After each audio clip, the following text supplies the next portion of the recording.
அனைத்து நண்பர்களுக்கும் வணக்கம். உங்கள் ஆஸ்ட்ரோ பழனிசுவாமிகள் பேசுகிறேன்.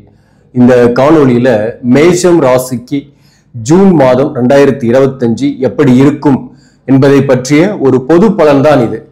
இந்த பொது பலன் என்பது சூரியன் மற்ற கோச்சார கிரகங்களின் அடிப்படையாக கொண்டதுதான்.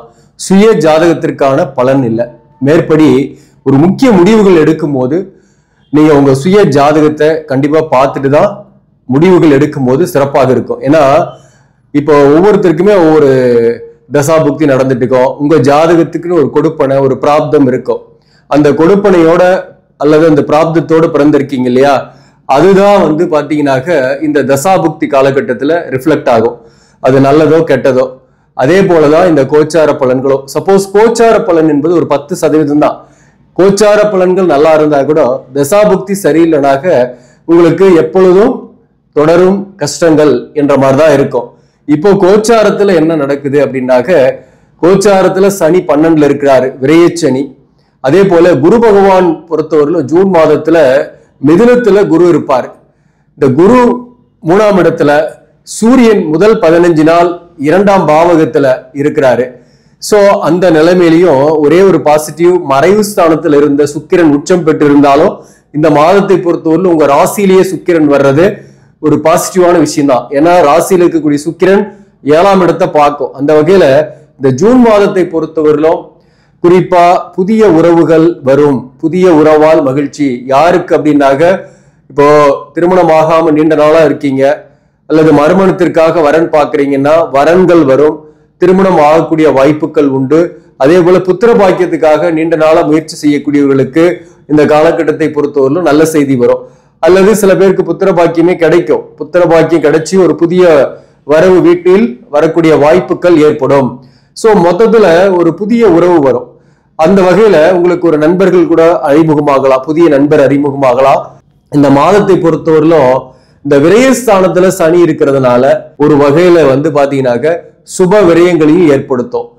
அதாவது திருமணம் ஆகலாம், திருமணம் ஆகிறது, வீடு வாகனம் சம்பந்தமான கடன் பட்டு அதை வாங்கக்கூடிய வாய்ப்பு அல்லது வீடு கட்டக்கூடிய வாய்ப்புக்கெல்லாம் கூட இந்த மாதத்திலேயே உங்களுக்கு உண்டு. ஏன்னா சுக்கிரன் தன் வீட்டையே பார்க்கறதுனால கண்டிப்பா அந்த சுக்கிரன் காரகத்துவங்களாக வரக்கூடிய வீடு, வாகனம், எதிர்ப்பாளினுடைய நட்பு அல்லது உறவு போன்றவையெல்லாம் இந்த மாதத்தில் சிறப்பாகவே இருக்கும். ஒன்னே ஒன்னாக விரயங்கள் ஆகும். அது அசுப விரயங்களை தவிர்க்கணும்னா நீங்க சுப விரயம் கொஞ்சம் பண்ணணும். அதாவது இந்த மாதிரியான ஒரு கமிட்மெண்ட்டை நீங்க கம்ப்ளீட் பண்ணிட்டீங்கன்னா உங்களுக்கு பிரச்சனை இல்லை.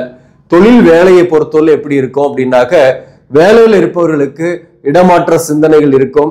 இடமாற்றம் ஏற்படக்கூடிய வாய்ப்பும் உண்டு. 11ஆம் பாவகத்துல ராகு பகவான், அதே போல 5ஆம் இடத்துல கேது பகவான். இந்த அமைப்பின் படி பாத்தீங்கன்னாக்க வேலையில ஒரு ஊதிய உயர்வு அல்லது பதவி உயர்வோட வேற ஒரு இடத்துக்கு நீங்க மூவ் பண்றதுக்கான வாய்ப்புகள் உண்டு. முயற்சி செய்யுங்க, கண்டிப்பா கிடைக்கும். அதாவது உங்களுக்கு பாத்தீங்கன்னாக்க முயற்சியை செய்ய வைக்காது. குரு 3ஆம் இடத்துல இருக்கிறது இருக்கிற இடத்த கெடுக்கும். அந்த வகையில உங்களை முயற்சி செய்ய வைக்காது அல்லது முயற்சி செய்தும் பலன் அளிக்காம இருக்கும். அப்ப தொடர் முயற்சிகளை செய்யுங்க அப்படின்றதுதான் நான் சொல்ல வரேன்.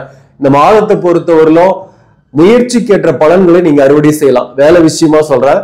அதாவது நீங்க புதிய வாய்ப்பு தேடுறீங்கன்னாக்க அதுக்கு ஒன்றுக்கு மேற்பட்ட முயற்சிகளால வாய்ப்பு கிடைக்கும். இருக்கிற இடத்துலயே கூட பாத்தீங்கன்னாக்க சில பேருக்கு ஒரு நல்ல செய்தி வரலாம். ஊதிய உயர்வோ அல்லது பதவி உயர்வுக்கான செய்திகள் அரசு பணியில் இருப்பவர்களுக்கு வரக்கூடிய வாய்ப்புகள் உண்டு. சில பேருக்கு இந்த சிறு தூர பயணம் போயிட்டு வர மாதிரி எல்லாம் இருக்கும். அலைச்சல்கள்லாம் கொஞ்சம் இந்த மாதத்தை பொறுத்தவரையில இருக்கும். முக்கியமா பாத்தீங்கன்னாக்க தேவையில்லாத அலைச்சல் பயணங்களை தவிர்த்துறது உங்களுக்கு விரயங்களை ஏற்படுத்தாமல் இருக்கும். உடல் நலத்துல கொஞ்சம் கவனம் செலுத்திக்கணும். அது வயதானவர்களாக இருந்தாலும் சரி, இளைய தலைமுறையாக இருந்தாலும் உடல் நலத்துல அக்கறையோட கவனம் செலுத்திக்கணும். உணவு விஷயத்துல ரொம்ப ரொம்ப கவனமாக இருக்கணும். இந்த காலகட்டத்தை பொறுத்தவரையிலும் சீனியர் சிட்டிசனா இருக்கிறீங்கன்னாக்க பணம் கொடுத்தல் வாங்கல கவனமா இருக்கணும். அதாவது நீங்க யாருக்கிட்டையாவது இந்த நேரத்துல கொடுத்தீங்கன்னா கூட அதை வாங்க முடியாத மாதிரியான சில சிக்கல்கள் ஏற்படும். அப்போ வாக்குவாதங்கள்லாம் ஏற்படும். ஏன்னா சூரியன் முதல் 15 நாள் 2ஆம் இடத்துல இருக்கிறாரு. அப்போ வாக்குவாதங்கள் ஏற்படக்கூடிய வாய்ப்பு உண்டு. அதனால முடிஞ்ச அளவுக்கு பணம் கொடுக்கறதுல ஒரு எவிடன்ஸ் கிரியேட் பண்ணி கொடுங்க. அப்படி இல்லைன்னா கொடுக்காம இருக்கிறது நல்லது. விரயங்கள் ஏற்படும். அல்லது ராங் இன்வெஸ்ட்மெண்ட், அதாவது ஒரு நண்பர் சொன்னாருன்னு சொல்லிட்டு நீங்க ஒரு தவறான இடத்துல முதலீடு செய்றீங்கன்னு வச்சுங்களேன், அந்த பணம் டம்ப் ஆகி அப்படியே இருக்கும். இதான் விரயச்சனி கொடுக்கக்கூடிய பிரச்சனையே. பணம் வந்து ஏதாவது ஒரு வகையில லாபமற்ற விஷயத்தில் ஈடுபட்டு பணம் நஷ்டம் பண்ணக்கூடிய வாய்ப்பு உண்டு. அதே போல சில பேருக்கு பாத்தீங்கன்னாக்க தொழில் செஞ்சு அல்லது பிசினஸ் மூலம் கடன், இந்த கடன் தான் மேஷராசிக்கு பெரிய பிரச்சனை. கடந்த காலத்துல இருந்து இப்ப வரலுமே தான் சொல்றேன், இந்த கடன் தீருமா அப்படின்னு தான் நிறைய பேர் கேள்வி கேட்கறீங்க. உங்களுக்கு வந்து 6ஆம் இடத்துல இருந்த கேது பகவான் 5ஆம் இடத்துக்கு வந்து ராகு 11ல வந்ததுனால இந்த நேரத்துல தொழில் செய்தாலும் சரி அல்லது வேலைக்கே போறீங்கன்னா கூட கடந்த காலத்துல வாங்கின சம்பளத்தை விட கொஞ்சம் கூடுதலாக வாங்குவீங்க. அதே போல பிசினஸ் பண்ணக்கூடியவர்களுக்கும் லாபங்கள்லாம் வரும். அந்த லாபத்துக்கு ஏற்றவாறு உங்களுக்கு கடனுக்கு பேமெண்ட் பண்ணக்கூடிய சூழ்நிலை இந்த காலகட்டத்தில் உண்டு. அதனால இந்த 2.5 வருஷத்துல மேக்சிமம் கடனுக்கான ரீபேமெண்ட் பண்ணக்கூடிய காலகட்டம் தான். ஆனா புதிய கடன் படாம இருக்கணும், அதுதாங்க முக்கியம். வேலைக்கு போகக்கூடியவர்கள் சில பேர்லாம் வேலையை விட்டுட்டு சொந்த தொழில் செய்யலான்ற எண்ணங்கள் வரும். கடன் வாங்கி கூட்டாளிகளோடு சேர்ந்து தொழில் செய்யலாம் அப்படின்ற எண்ணங்களும் இந்த காலகட்டத்தில் வரும். அதை வந்து உங்க சுய ஜாதகத்தை பார்த்து முடிவு செய்யுங்க. கடன் வாங்கி செய்யறதை அவாய்ட் பண்ணுங்க. இந்த விரைச்சனி காலகட்டத்துல வேலையை விட்டுட்டு சொந்த தொழில் செய்ய முற்பட்டீங்கன்னா அது பாதிப்பு கொடுக்குமா இல்லையா அப்படின்ற விஷயம் உங்க ஜாதகத்தில் தான் இருக்கு. அதை கண்டிப்பா தெரிஞ்சுக்கிட்டு நீங்க செய்யறது நல்லது. பொது பலனா சொல்லணும்னா அது வேண்டாம் அப்படின்றதுதான் முக்கியமான ஒரு விஷயமாகும். அதாவது விரயத்துல இருக்கக்கூடிய சனி ஏதோ ஒரு வகையில உங்க கையில இருக்கக்கூடிய பணத்தை காலி பண்ணக்கூடிய வாய்ப்புகள் உண்டு. அதே போல லாபத்துல இருக்கக்கூடிய ராகு பகவான் அந்நியர்களால் ஆதாயம், தொலைதூர பயணங்கள் சில பேருக்கு ஏற்படும். இருக்கிற வேலையை விட்டுட்டு இன்னொரு இடத்துக்கு போவீங்க, அது பதவி உயர்வு ஊதிய உயர்வு கொடுக்கும், லாபங்கள்லாம் வரும் வேலையில. 5ஆம் இடத்துல கேது பிள்ளைகள் வகையில கொஞ்சம் செலவாகும். புத்திரபாக்கியத்துக்கு மருத்துவ ட்ரீட்மெண்ட் எடுக்கக்கூடியவர்களுக்கு புத்திரபாக்கியம் கிடைக்கும். 5ஆம் இடத்துல இருக்கக்கூடிய கேது பகவான் உத்திரம் நட்சத்திரம் 1ஆம் பாவத்தில் தான் இந்த மாதத்தை பொறுத்தவரையில இருக்கிறாரு. சூரியனை பொறுத்தவரை 2ஆம் பாவகத்துல முதல் 15 நாள் இருக்கும். அதனால வளர்ந்த பிள்ளைகளாக இருந்தாக அவர்களுக்கு கூட நீங்க வரன் பாக்குறீங்க, இத்தனை நாளா வரன் அமையலனாக வரன் அமையக்கூடிய வாய்ப்புகள் உண்டு. அந்த வகையில கூட இல்லத்தில் ஒரு புதிய உறவு வரலாம். அதே போல உங்க பிள்ளைகளுக்கு குழந்தை பாக்கியம் கிடைச்சு அது கூட இல்லத்தில் ஒரு புதிய ஒரு வரவு வரலாம். மேலும் இந்த சூரியன் 2ஆம் பாவகத்தில் இருக்கிறது ரிஷபத்துல சூரியன் இருந்தாக அரசு பணிக்கு முயற்சி செய்யக்கூடியவர்களுக்கு தேர்வுகள் எழுதுறீங்கன்னா அதுல வாய்ப்பு இருக்கு. பொது பலனாக ஜாதகத்துல அந்த குடுப்பணியோட நீங்க பிறந்திருக்கணும். அப்படி பிறந்தவர்களுக்கு கண்டிப்பாக அரசு பணிக்கு போறதுக்கான அந்த வாய்ப்புகள் இனி வரும் காலகட்டத்தில் நல்லாவே இருக்கு. அது இந்த மாதத்திலே நீங்க தொடக்கலாம். மேலும் இந்த மாதத்தோட பிற்பகுதியில சூரியன் 3ஆம் பாவகத்துக்கு போயிடும். மிதுனத்துல சூரியன் இருக்கிறது நட்பு ஸ்தானத்துல இருக்கு, புதனும் இருக்கும் அங்க ஜூன் 6ஆம் தேதியிலிருந்து. அதே போல அங்க குரு இருக்கு. குரு வந்து மாதத்தோட இறுதியில அஸ்தங்கமாகும். இருந்தாலும் பாத்தீங்கன்னாக்க இந்த சூரியன் புதன் குரு சேர்க்கை 3ஆம் இடத்துல இருந்து 9ஆம் பாவகத்தை பார்க்கும். அந்த வகையில பாக்கியங்கள் கைகூடும். அதிர்ஷ்டம் கொஞ்சம் ஒர்க் அவுட் ஆகும். இந்த மாதத்தை பொறுத்தவரையிலும் நீங்க செய்யற முயற்சிக்கேற்ற பலன்களை கிடைக்கக்கூடியதாக இருக்கும். குறிப்பா அந்த பூர்வீக சொத்து அல்லது வீடு சம்பந்தமான வில்லங்கங்கள் பிரச்சனைகளை இருப்பவர்களுக்கு இந்த காலகட்டத்துல மாதத்தோட பிற்பகுதியிலிருந்து ஜூன் 15ஆம் தேதியிலிருந்து உங்களுக்கு பாசிட்டிவா இருக்கு. விற்க முடியாத சொத்து விற்கணும் அப்படின்னு ட்ரை பண்றீங்கன்னா விற்கும், அது பூர்வீக சொத்தாக இருந்தாங்க. அதே போல வழக்குகள் இருக்கு, சொத்துக்கள் சம்பந்தமான வழக்குகள் இருக்குன்னா அதுல உங்களுக்கு பாசிட்டிவான ரிசல்ட் வரதுக்கான வாய்ப்புகள் உண்டு, அல்லது பாசிட்டிவா உங்க பக்கம் திரும்பும். மேலும் திருமண வாழ்க்கை எப்படி இருக்கும் அப்படின்றது முக்கியமா பார்க்கணும்னாக்க இந்த இத்தனை நாளா 7 12 இருக்கிறதுனால வாழ்க்கை துணைவருக்கு உடல்நல பாதிப்பு தொந்தரவு அல்லது வாழ்க்கை துணைவர் விட்டு பிரிஞ்சிருப்பீங்க, அல்லது எதிர்பாலினரால் நஷ்டம் ஏற்படும், எதிர்பாலினர் உறவில் உஷாரா இருக்கணும். இப்படி எல்லாம் நான் கடந்த 2-3 மாசமா உங்களுக்கு நான் வீடியோல சொல்லியிருக்கிறேன், போட்டிருக்கிறேன் தலைப்பு கூட. ஆனா இந்த மாதத்தை பொறுத்தவரையிலும் எதிர்பாலினர் உறவால் உங்களுக்கு நஷ்டம் கிடையாது. வாழ்க்கை துணைவரோட ஒரு அந்யோன்யம் இருக்கும். குறிப்பா வாழ்க்கை துணைவர் உங்களை நேசிக்கக்கூடியவராகவே இருப்பாரு.